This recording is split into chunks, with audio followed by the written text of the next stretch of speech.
Vamos a ir concretamente a presentar a la primera invitada del día de hoy, que es la profesora Miriam Reiner. Ella es la directora del Laboratorio de Realidad Virtual y Neurocognición del Technion, que es el Instituto Tecnológico de Israel. Su trabajo se encuentra en la intersección entre la educación, la neurociencia y la realidad virtual o aumentada. En el año 2000 participó en un grupo designado por la Unión Europea para desarrollar realidad virtual centrada en el humano, y desde entonces ha venido estudiando el tema en el contexto del desempeño aprendizaje humano. El propósito de su trabajo actualmente es identificar mecanismos neuroconductuales de aprendizaje mejorado, a la vez que aplicar los hallazgos a las tecnologías emergentes de realidad virtual o aumentada para la activación neuronal mejorada del aprendizaje. Ha desarrollado una metodología de investigación que integra la realidad virtual y la realidad aumentada, mediciones cerebrales y desempeño. También ha desarrollado sistemas de interfase computadora-cerebro y encontró condiciones para mejorar la memoria, acelerar los procesos cerebrales, obtener respuestas más rápidas y con mayor precisión, y otras mejoras de los procesos cerebrales, especialmente relacionadas con el aprendizaje. Más allá de su trabajo de investigación, está comprometida con la aplicación de sus resultados en nuevas tecnologías para mejorar la cognición humana en todas las edades. Es autora de más de 100 trabajos publicados en revistas científicas y conferencias, editora invitada de varias ediciones especiales en neurorealimentación y mejora humana, autora de 2 libros, organizadora de conferencias y receptora de varios premios y reconocimientos. Es actualmente profesora visitante en la Universidad de Stanford. Entonces, si les parece, la recibimos con un aplauso a la doctora Miriam.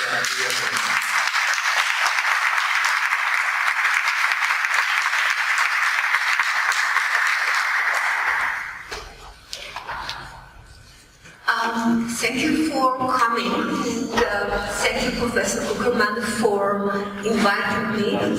And I'm glad to be here. And I hope I'll be understood, but if not, please stop me and please ask questions. I'm going to talk about virtual reality and how virtual or augmented reality can actually change the way our brain functions, and especially how we can enhance learning by using virtual and augmented reality. When I stand here, I'm actually not alone, and I have many students, PhD and master students, and these are the names of my students, so some of the work that I'm going to report has been done as part of their master's or PhD. So just to let you know where I come from a place called Haifa, which is the place where the Technion, Israel Institute of Technology, is.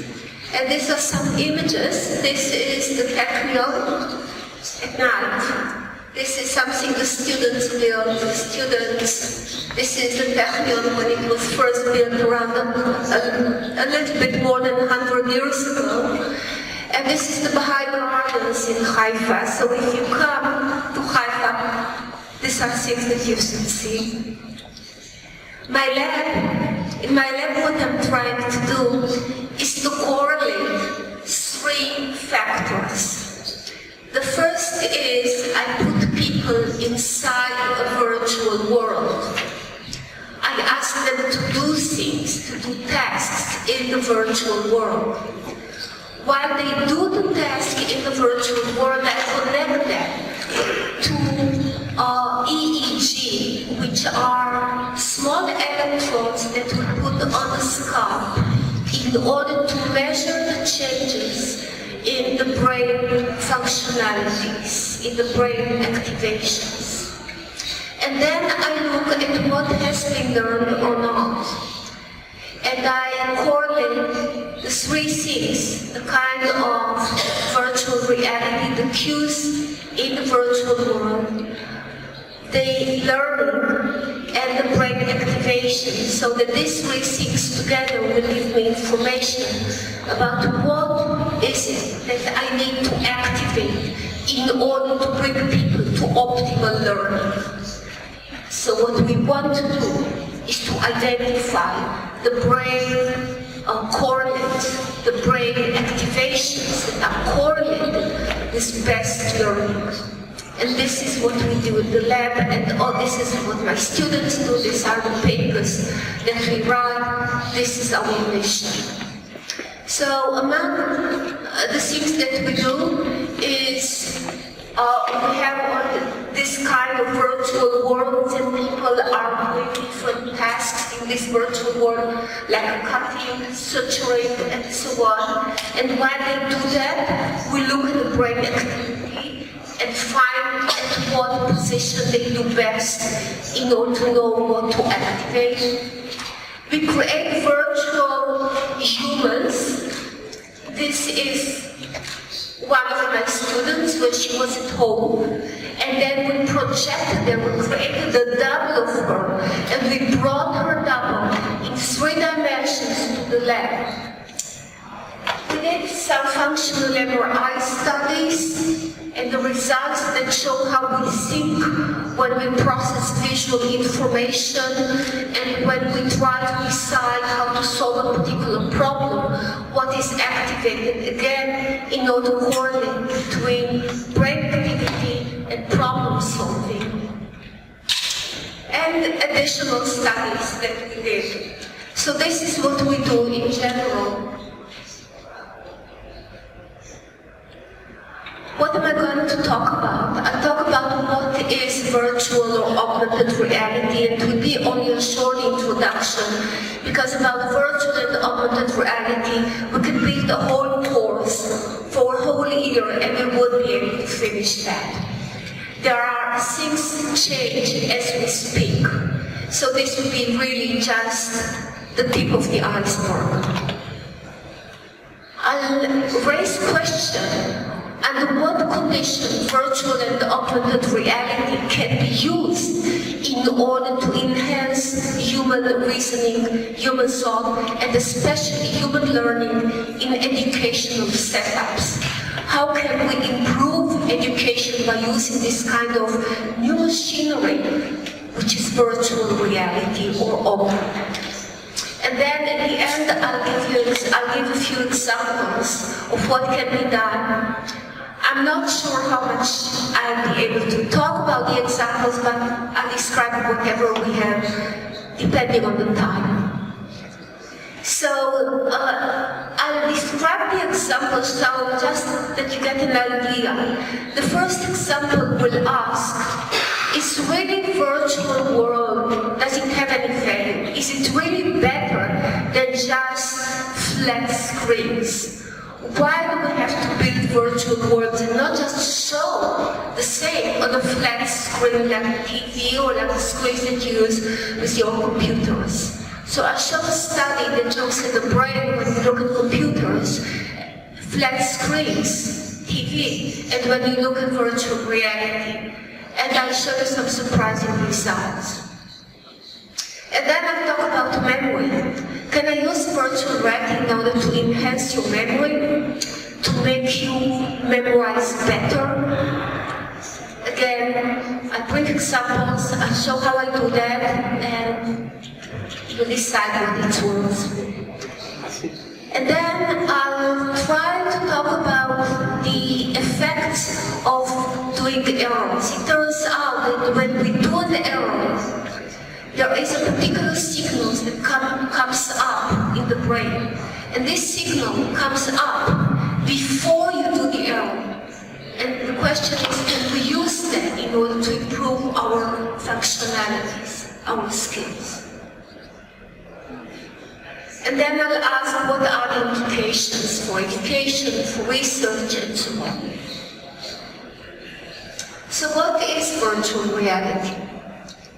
Virtual reality, you can think of it as the subjective sensory experience of being immersed in a world that is mediated, that is created by a computer. So it's a world that exists, it fools your senses, it looks like real, but it is created by a computer.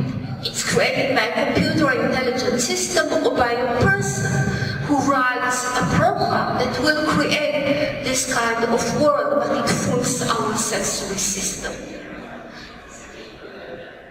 These are just examples. So this is the Oculus Rift that most of you probably know. There is a new version, there's going to be another new version. You probably know that it was bought for mega millions and it's very successful. So what does it do? Put it on yourself and you see two screens. And each of the screens will deliver a different image to your retina, to your eye. Your brain takes the two images, puts them together, and by the difference between the two images creates a three-dimensional image. This is how I see you in 3 dimensions. This is how you see me in 3 dimensions. There is no 3-dimensional image that falls on our retina. The image that falls on the retina is 2-dimensional, just that the brain creates the 3-dimensional from the 2 images. So this is how virtual reality works. We create 2 different images on the retinas, 2 eyes, and the brain creates the 3-dimensional representation. So in this case, I found it's being developed now. It doesn't exist yet, but somebody develops it. So this is something you put on your second half of the face, on the lower half of the face. And it includes moisture, so you feel rain falling on your face, you feel heat on your face. So if this is what you see in your virtual world, then you can smell the fire and you can feel the heat. So it's a multi-sensory kind of experience. It's not just vision. Can fool all the senses. Additional examples that I'm sure most of you have seen already, so this is just to remind you. You can see this is virtual. You see projections, but the projections are actually on the glasses, and the eyes will see them in distance. You can see virtual marbles. You can play with them, you can see them falling on your hand. A virtual for teaching, a virtual image of the skeleton in 3 dimensions, and the teacher that together with the student can walk through the skeleton or any kind of virtual model that you want. It could be the brain, it could be a model of the brain, or it could be a model of the catacombs in London. You can feel the water with particular gloves. You can play tennis in a virtual world. We have in Technion, we have in the lab a simulation of tennis, and you can play tennis and feel the heat, how the ball hits the racket. So it's very realistic. Bigger kinds of virtual worlds. There are good ways to do that now. Virtual worlds have been used for telesurgery too. I worked on the first system that developed telesurgery. It was at Stanford Research Institute, SRI, Menlo Park, which is next to Stanford. And then it was sold, and now almost every hospital has the ability to do surgery from distance. And the surgeon would see a virtual world in front of him in which he sees the patient, even though the patient is over there and the patient is over here, and the surgery is being done by robotic arms. So the surgeon does the surgery on a virtual patient, and the robotic arms will follow the hands of the surgeon. So this is telesurgery, and there are many telemanipulation systems. All of them are based on virtual reality. This is something we developed in the lab. So this is Braha, my student, and she was at home. She couldn't come to the lab. So she just had a baby, and she was home. So we created a double offer, a three-dimensional image offer, send it over the web, over the internet. When in the Technion, we translated the data into an image, and we projected the image, and Amit, who is another student, saw her in 3 dimensions standing in front of him, as if coming out of the screen behind him. And Amit had glasses, and we call it shadow glasses, because they close and open to create 2 different images on the eyes. And the 2 different images create the 3-dimensional object in your brain. So think of Praha as a physics teacher. Think of Praha, she's an excellent physics teacher. Think of her teaching multiple classes in different places all over the world. I can actually create an image of her in 3 dimensions that in real time will follow what she does. And you can see her anywhere in London, or in Shanghai, or in Buenos Aires teaching the same group of people, or different groups of people. We even planted a heart inside, and the heart was pumping in real time as a real heart. So if she got excited and very enthusiastic about what she was teaching, then you could see the changes in the heartbeat. Now, why is this important? You know, why, the question is, why not just take a visual of her and do it with Skype? Why do we have to develop all this technology? It's not fancy anymore, it's not expensive. But why do we need this technology? So one reason is that when we look at each other, actually it has been found in the 70s that only about 10% of the information is conveyed through words, and most of the information is picked up from other kind of cues, from visual information, from gestures, and even from subliminal cues, like changes in the pupil in the eye. There is this particular part of the brain which is called the neural system. And if I'm enthusiastic about something, and you see my face, and you see my muscles, then it activates in your brain the neural system as if you activate the muscles the same way that I activate them. That's why it's called neural system. As a result, you know what my feelings are, what my emotions are, because your muscles are activated the same way. So if I'm sad and I have a long face, then your muscles will have the same kind of stature. So the point is that I'm able to convey information about my emotions through this. So a charismatic teacher will convey emotions of charisma, and a non-charismatic teacher will convey emotions of non-charisma.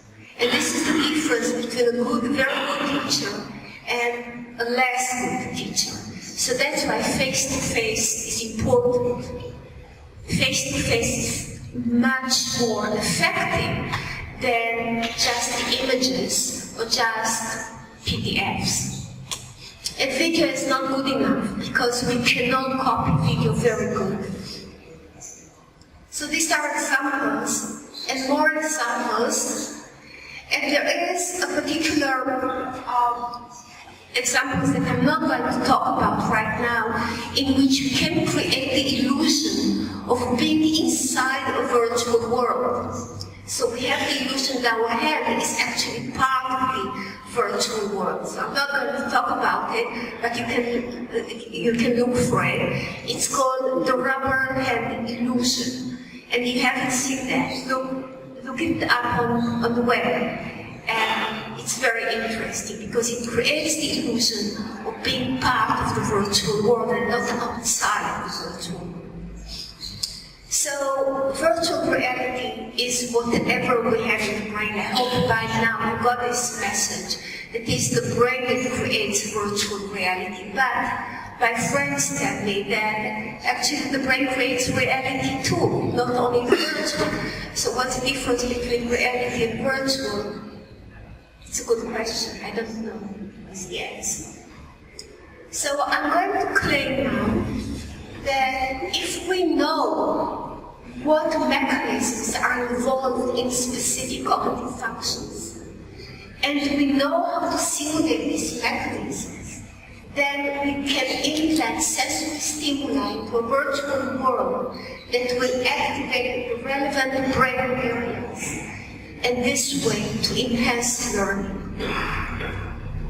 So then, if I know what are the stimuli, I know how to activate particular brain areas, I can activate it better to improve learning.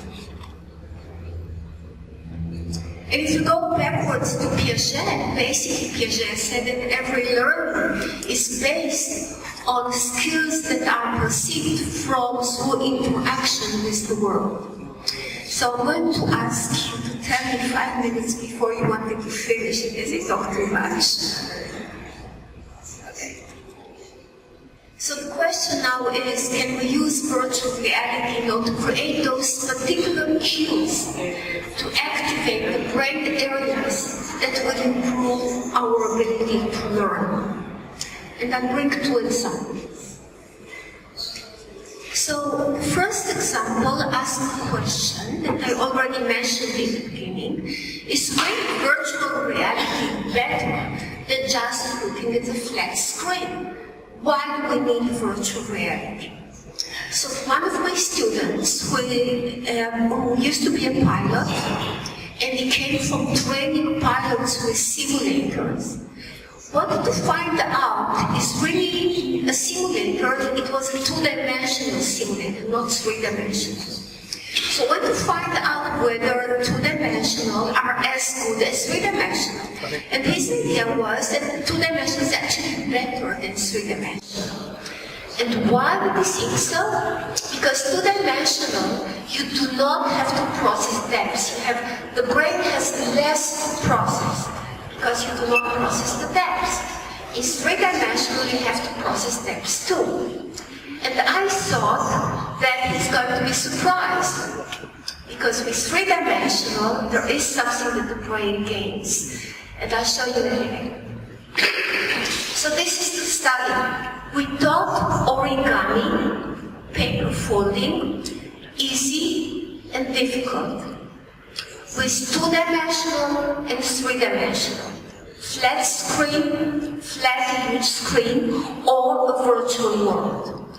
In both of them, we showed exactly the same instructions. So we had a teacher, and she demonstrated in the virtual world and on the flat screen, she demonstrated paper folding, origami, easy and difficult.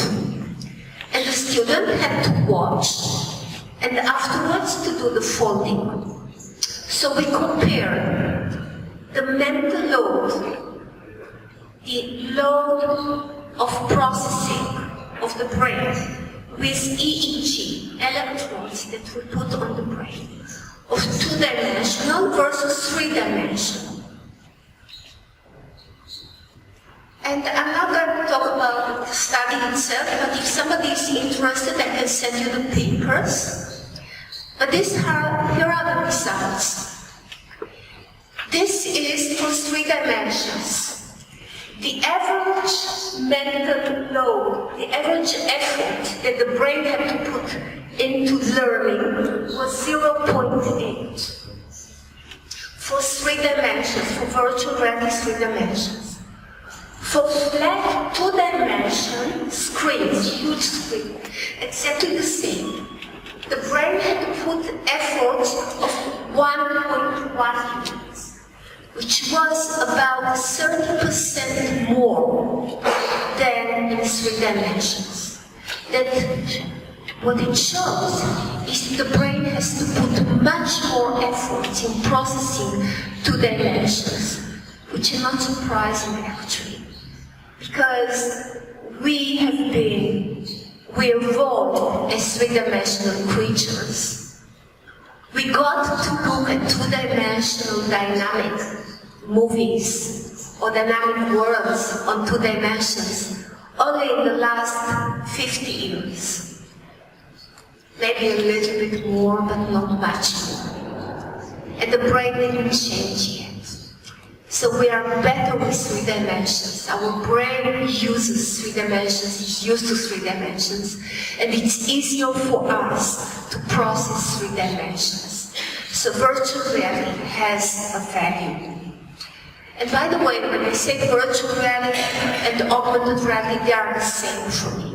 Because in both cases, those are mediated worlds, worlds that are created in a way by somebody who wanted to create it, by a computer. And another result was that those that learned with 3 dimensions were better than those who learned with 2 dimensions. Which makes sense, right? Because they had, when they learned the process with the depths. So they could see better how to do the forming.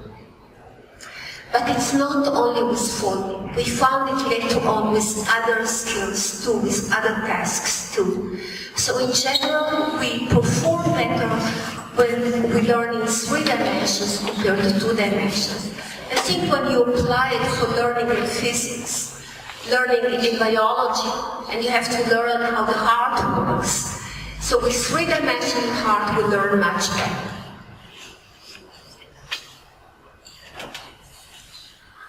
One more example, and that will be probably the last one. So I'm going to talk about how we can improve memory.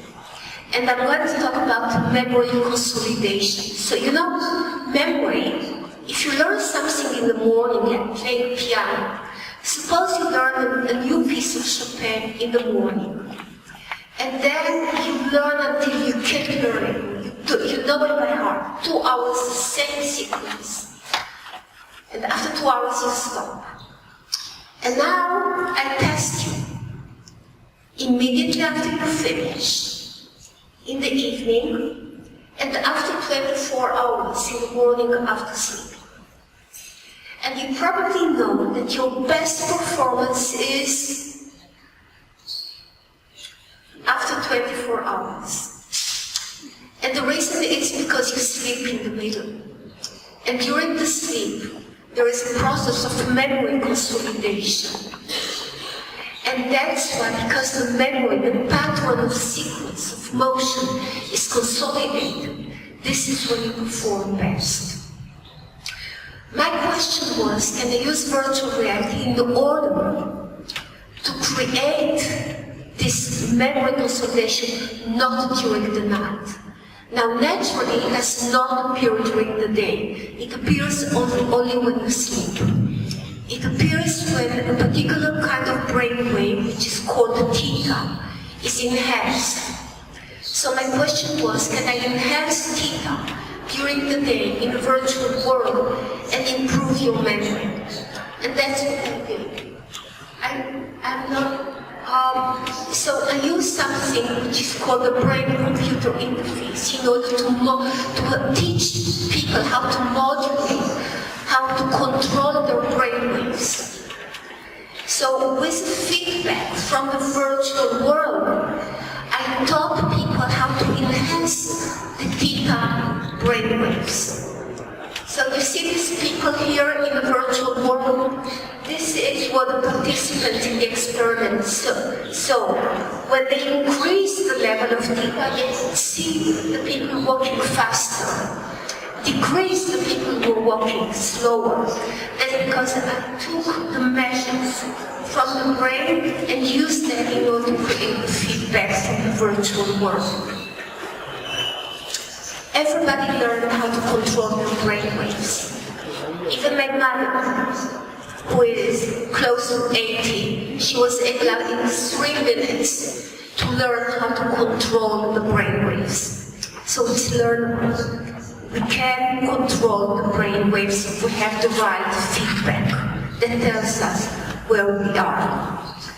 And after about 27 minutes, I checked again whether memory was improved. So I taught people how to do something very similar to playing piano, and then did the neurofeedback to enhance, to increase the level of theta. And afterwards, I tested them again. And these are the results. So you see, I had 3 groups, 1 experimental group and 2 groups that were controlled. And at the beginning, the 3 groups are the same. So theta is the experimental group, beta and this control, both of them are controlled. So in the beginning, all the 3 groups, I tested them 4 times. All of them are the same. After I tested them again, they're about the same. But after I did the neurofeedback, in which people learn how to increase theta, look at the difference. Theta is now higher on average compared to the 2 control groups by about 12%. And look what happens after a month. It enhances even more and more and more, up to about 25%. So we can improve memory consolidation much faster during the day. And why is this so important? It's important because if you learn something in the morning and right afterwards you learn something similar, it will actually modify and reduce your ability to learn because it overrides the first pattern. And those people that improve their theta better, they improve their memory better. The better they improve their theta, the higher theta is, the better the memory consolidation is. This is my last or almost last slide, and it shows this is a virtual world of surgery, and this is how we teach surgeons how to do procedures. And just before they do a mistake, I'm able to perceive a very strong signal that looks like this, that predicts that they are going to have an error. And this has many, many applications. So this is my last slide. Thank you for being here, thank you for listening, and thank you again for inviting me. And this is some of my students, and if you have questions and you have to be able to answer, please ask.